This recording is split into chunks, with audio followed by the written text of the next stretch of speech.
Good evening, and welcome to our broadcast on this eventful day, January 20th, 2026. I'm your lead anchor, here to take you through a selection of the most pressing global issues capturing international attention. We begin tonight with a story capturing substantial geopolitical intrigue and market ramifications. U.S. President Donald Trump has been at the center of renewed international debate over Greenland. Known for past interest in the island, Trump is reigniting tensions by suggesting potential tariffs on European allies. What's more, he's extending invitations to participate in a newly proposed Board of Peace. This initiative, Trump suggests, could reshape diplomatic efforts surrounding the Gaza ceasefire. The Davos World Economic Forum forms a critical backdrop to these developments, with geopolitical leaders gathering under the shadow of these tensions. Watching eyes are not only examining U.S. governance strategies, but also anticipating responses from European allies and stakeholders in Middle Eastern diplomacy. These moves come as a surprise to some observers, who recall past controversies surrounding U.S. dealings with Greenland. The economic implications, alongside diplomatic relations at a forum traditionally centered on cooperation and economic dialogue, have amplified the global response. Shifting our focus from Europe and the U.S. to the Middle East, we arrive in East Jerusalem, where international uproar has ensued following actions involving the United Nations Relief and Works Agency, or UNRWA. Reports confirm that Israeli forces have moved to demolish UNRWA's headquarters in occupied East Jerusalem, intensifying a long-standing conflict over territory and international law. This demolition has sparked widespread international condemnation, as UNRWA's presence has been a symbol of international humanitarian work in a critical conflict zone. The removals have brought renewed scrutiny to the protections that are meant to apply to UN facilities under international law, and questions about the broader implications for humanitarian efforts in the region are emerging.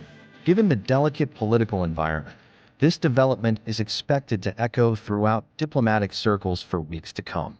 In the arena of African politics, another pivotal story unfolds as Uganda's incumbent President Yoweri Museveni reportedly secures a seventh term.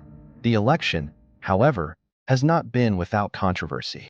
Reports have surfaced highlighting significant crackdowns on opposition parties and restrictive internet policies during the election period.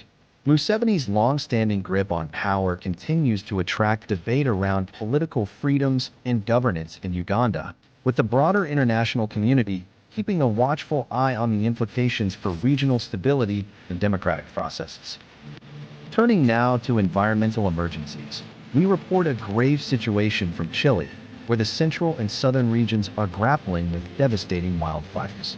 The area has been engulfed in flames, leading authorities to declare a state of catastrophe.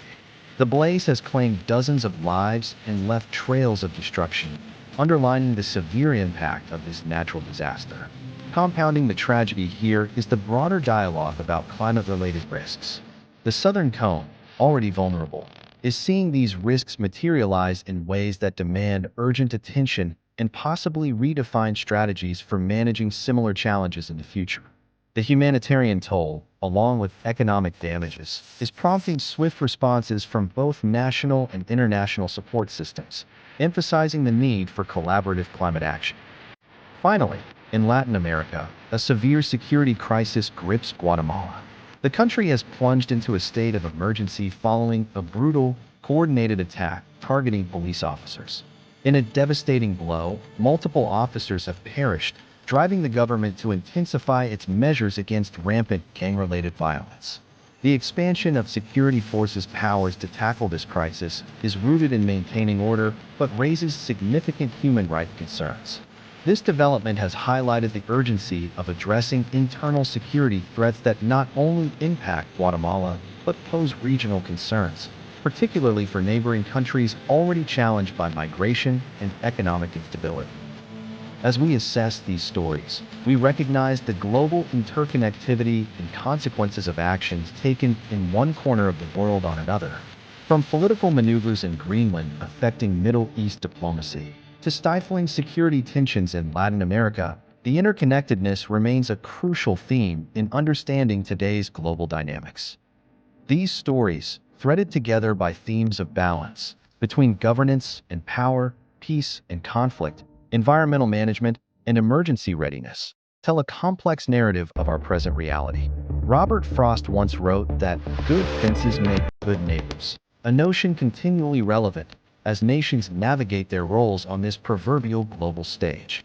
As we continue to watch, report, and strive for clarity amidst uncertainty, our role here remains to ensure you, our audience, remain well-informed and engaged. In conclusion, tonight's stories remind us that while the challenges we face are deeply entrenched and complex, it is through informed discourse and responsible action that we navigate these ever-evolving landscapes. Thank you for joining us this evening. Stay informed, stay compassionate, and as always, stay safe. Good night.